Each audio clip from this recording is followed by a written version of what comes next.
Now it's that time of the day. We're going to have a quick look at the headlines making real waves across the world. We're going to start with the Daily Telegraph in the UK and the extraordinary interview of the two men named as suspects in the poisoning of an ex-Russian spy in Salisbury. This pair claimed that they were in the English town as tourists to see the famous cathedral.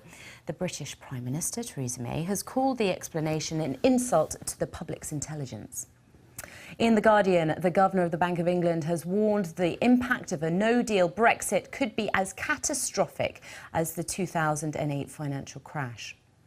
Fox News is up next. It's covering what it calls a firestorm after President Donald Trump disputed the death toll from last year's Hurricane Maria in Puerto Rico. Official numbers say that nearly 3,000 people died, but Trump says the number had been inflated by the Democrats to make him look bad.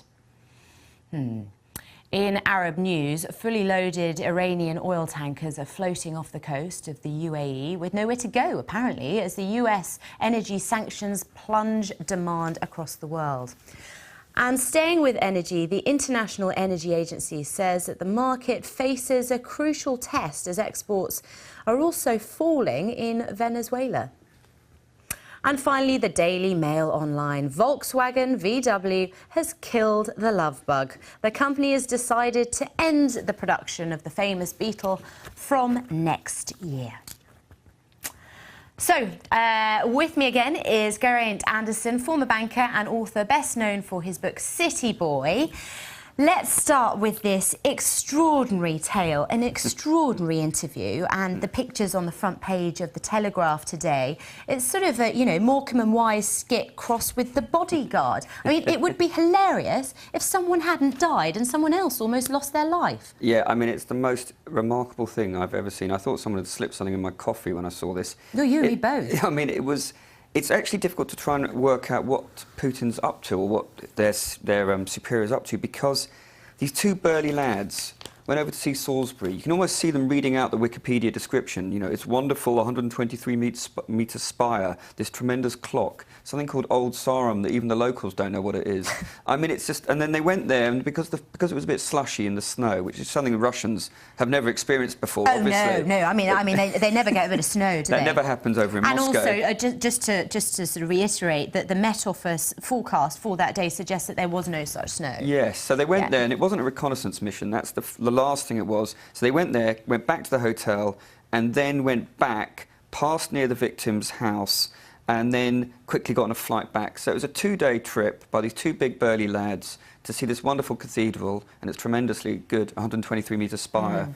Which is highly recommended on TripAdvisor that you can't get in Russia. Can't actually get in Russia. Yeah. So all in all, what the main issue, I suppose, is what are they up to? And I think it's either they're trying to humiliate these two GRU secret agents, or they're just showing us utter contempt. And Putin, once again, is just sitting back and laughing and saying, I really don't care what you people think. I'm just going to rub your noses in this actually tragic event.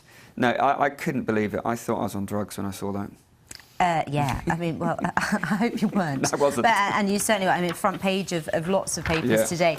Let's talk about some other news. Some comments. I mean, earlier on in the week, we heard from Lord Mervyn King, I don't know if you remember, the former Bank of England governor, and he was attacking what he called the totally incompetent Brexit approach. Now we've got Mark Carney, the current Bank of England governor, warning that if we have a disorderly exit, we're going to have another financial crash as bad as the one that we're about to celebrate the anniversary of tomorrow, and house prices could be down as much as 35%. Is this scaremongering from blokes in armchairs? Yeah. You know, the elite? Or have they got a point here? I mean, you were from the city. Yes, and I remember the financial crisis well, and it was an extraordinary combination of events. I mean, credit completely dried up. No bank knew what the other banks' exposure to these worthless products from mortgage-backed securities were. So to me, it does seem like scaremongering. It seems that 2018, what happened there was so severe that George Bush was heard to say...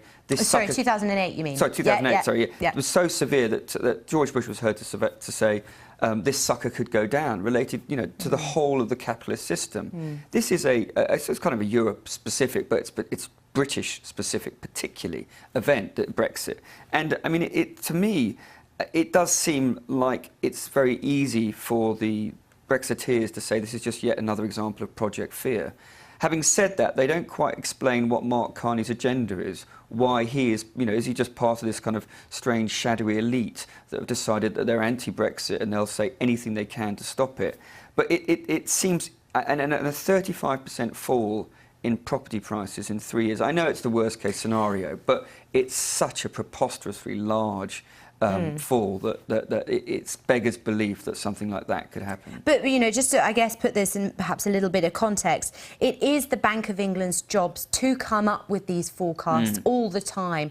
And they have, they call them fans, don't they? They have a range of forecasts that they scenario. And the media have just focused on the very, very extreme one to get the nice headline, of course. Exactly. But I would be a little bit sceptical about what economists say.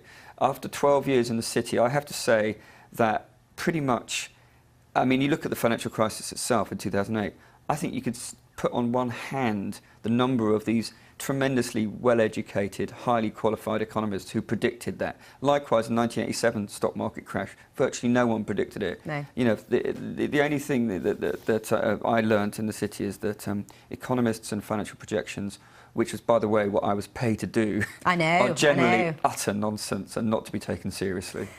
Yeah.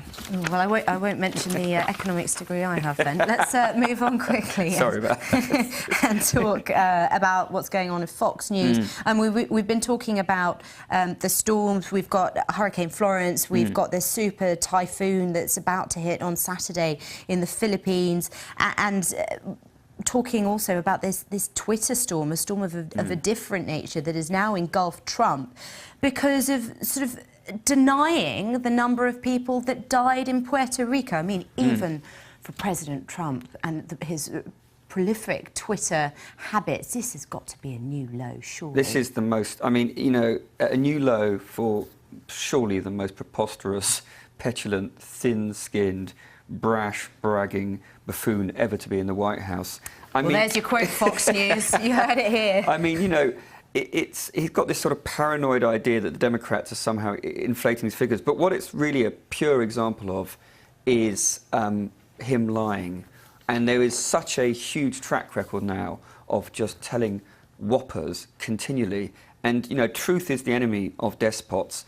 And what really upsets me about this constant lying and this terrible behaviour is that the example it gives all those other officials and lower down politicians in America is incredible. The actual lesson to be learnt is if you have doubt, lie, deceive, be bitter, do these terrible things, and you will go up the ladder. And just like in Hamlet, where he says, a corrupt king, the corruption spreads throughout the country. Likewise, this is happening here. And the other thing is that if there are people out there who are saying, oh, well, politicians are terrible people, and democracy is this is confirming it. If I was in an authoritarian place like China or Russia, I would be laughing about how appalling this president is, because your different type of approach to liberal democracy is being shown to be just as not particularly bad, because this man is a buffoon. Yeah, and there's certainly drama of Shakespearean proportions. Absolutely. Let's talk about what's going on in Arab news. You mentioned that you were once a banker. Yes, before. Once a banker, always a banker. Yeah, well, wasn't going to say that. And you headed up, was it an energy desk at It was the utilities desk. But we did look into, for example, oil price. In this country, what people might not realise is that the oil price is vital for setting the global gas price. Yes. The global gas price is vital for setting the UK electricity price. So if the oil price goes up here, you can see a massive knock-on effect for our gas and electricity prices for everyone. And this is why this matters. This is a fall in demand, a global demand for oil, and these huge tankers just sitting off the coast in the Middle East. It's not. It's obviously an example of the Trump sanctions actually functioning reasonably well, and perhaps there is a greater emphasis in Iran now for against the regime, and the sanctions are actually beginning to work. But a higher global oil price is not good news for any of us. It's not just the petrol in your car. Oil produces everything, and it's what transports everything as well. So basically all products go up in price. It's a big hit on inflation. And as I said, gas and electricity prices for domestic people will go up as well eventually if these sanctions are successful in a way. And very quickly, if I may, I can see suede shoes, a necklace on today. Look like perhaps a bit of a hippie. Big fan of the VW Beetle? Because apparently it's going out of production. Yeah, you know what? I spent a very nice 3-week holiday in Mexico in a convertible red Beetle about 15 years ago. Lovely. The only thing is it actually broke down on me in the middle of a jungle, and I would still be there, but for the fact that a lorry happened to be coming along, like, you know, half an hour after we broke down. But it's a beautiful car, but with a checkered history. What with dear old Adolf Hitler being the person who actually bought it into it. So, you know, let's be a bit cautious about its history. Indeed. We're going to leave it there. Thank you very much. Stay with us.